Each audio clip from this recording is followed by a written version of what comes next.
Kim was sitting on his bedroom floor, surrounded by toys. Suddenly, he heard something. A small sound came from inside his toy box. What is that? Kim walked slowly toward the toy box. Hello? He was very careful. 1 step, 2 steps, 3 steps. Inside the toy box, sleeping on top of his old teddy bear, was a tiny, fluffy brown bear cub. The baby bear had large, dark button eyes and the softest little ears. Kim stared. He blinked. He stared again. A baby bear? The tiny bear opened one eye, then the other. Kim's face went from surprise to the biggest smile in the world. You are so cool. Kim ran to his snack drawer. He found a small cracker. Are you hungry, little bear? The baby bear sniffed the cracker. Then, crunch! Kim laughed quietly. He was already in love. I'm going to call you Coco. Coco tilted her head at the sound of her new name. Kim whispered one very important rule. You have to stay secret, okay? Coco blinked slowly. That was close enough to a yes. From downstairs, Mom's voice floated up. Kim, dinner is ready. Kim? Are you upstairs? Stay here. Don't move. And please, don't make any sounds. Kim took one last look at the toy box. The family sat down for dinner, just like any normal evening. Soup is ready. Best soup. You say that every time, Dad. Kim tried very hard to look normal. Kim, are you okay? You look a little... Is great. Soup looks great. Dad had baked his famous chocolate chip cookies. Ta-da! Best cookies in the whole neighborhood. Does Coco like cookies? But upstairs, someone was not staying still. Coco climbed out of the toy box to explore. She was very small, but she was very curious. And then Coco found something wonderful. Dad's chocolate chip cookies. Every single cookie gone. After dinner, Dad went to get his famous cookies. The cookies, they are gone? But Dad found something on the floor. Crumbs, crumbs, crumbs, stairs. The crumb trail led to only one place. Kim. Kim ran upstairs first. Coco, where are you? Coco? Coco, where are you? Kim, can I come in, please? But Emma noticed something Dad had missed.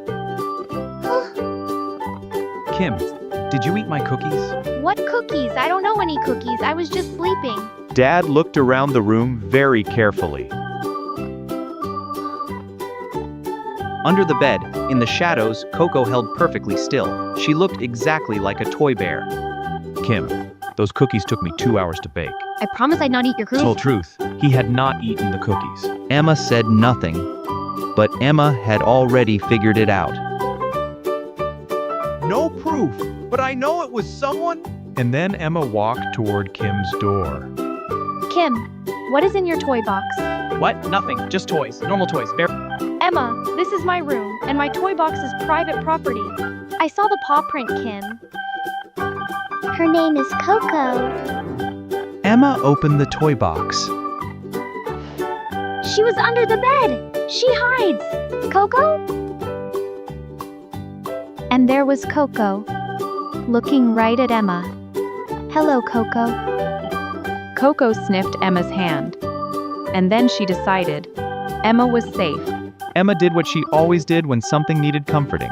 She read her favorite picture book out loud. Once upon a time in Coco had never heard a story before, but she liked this one very much.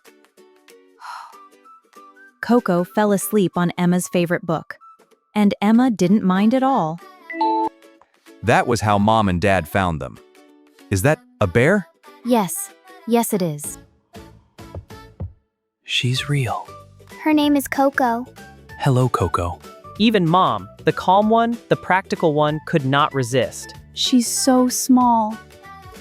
For one quiet moment, the whole family was together, and Coco slept right in the middle of it. The next morning, Kim woke up to find something missing. Emma's book, where is it? Where is Coco?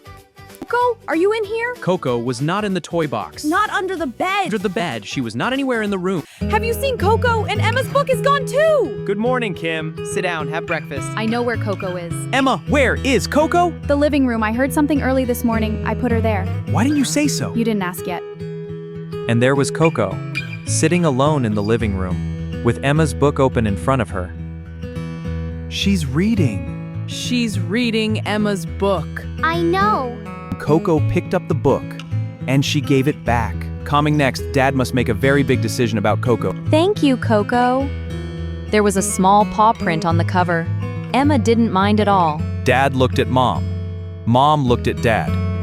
They both understood what had to happen next. I forgive you, Coco, but only because you're very, very cute. Coco bounced with joy at the word forgive. Or possibly at the cookie. Nobody was quite sure which. For one golden morning, Coco was part of the family. Look, Coco, a forest. Oh, Coco, not the sweater. But then Coco looked at the forest in Emma's book, and something in her eyes changed. Through the window, Coco could see the forest. The real one, where she belonged. The family understood. Coco was wonderful, and Coco was not theirs to keep. Mom made a phone call. Hello.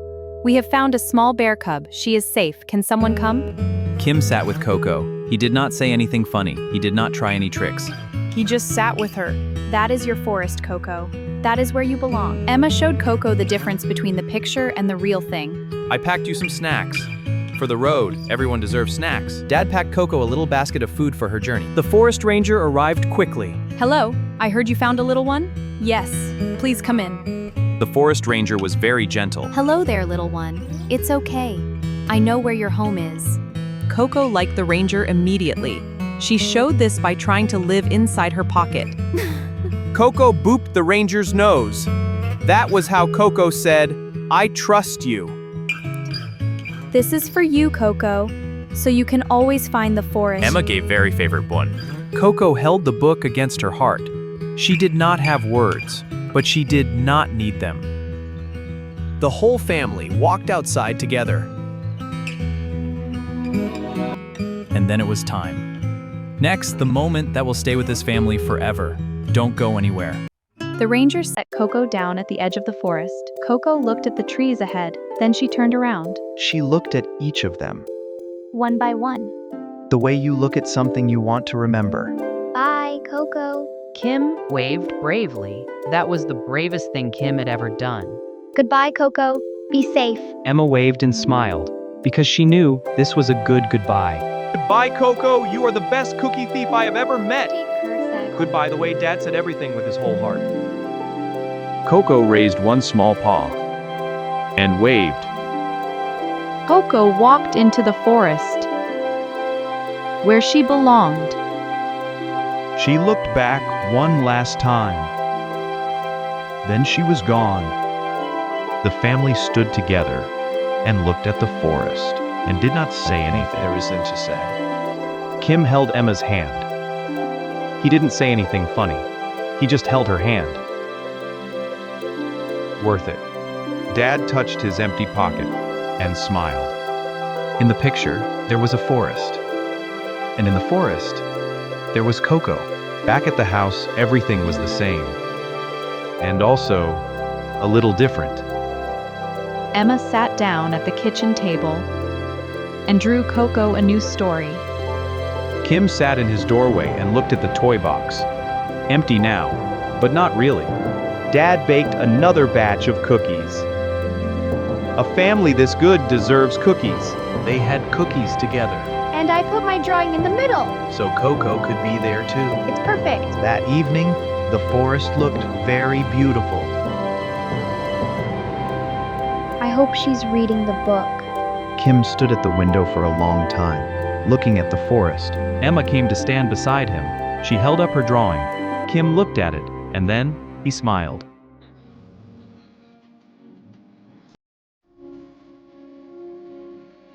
And Coco fell asleep in the forest, just as she had always been meant to.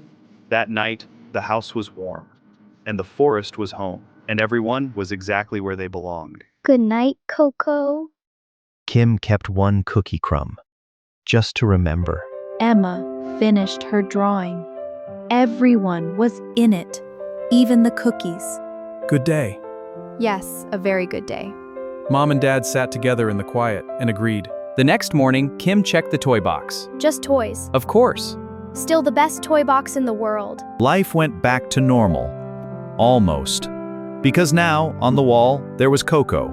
She's out there, reading her book, and eating stuff she shouldn't. That's my bear. Kim looked at the forest and was happy. And deep in the forest, Coco looked at the picture in her book. A house, a family, a boy with pigtails. The end. But wait, did you notice all the English words in the story? Let's look at some of them together. Surprise. S-U-R-P-R-I-S-E. Surprise. Empty. E-M-P-T-Y. Empty. The cookie plate was empty. Empty. Gentle. Gentle. Emma was gentle with Coco. Gentle means careful and kind. Belong. B-E-L-O-N-G. Belong. Coco belongs in the forest. Belong means this is your place, your home. Brave.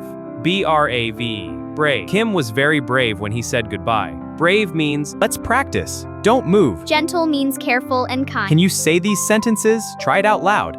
Thank you for watching. I bake cookies for everyone. See you next time. Keep reading, keep learning. See you soon. Chill Daily English. New story every week. Subscribe so you never miss one.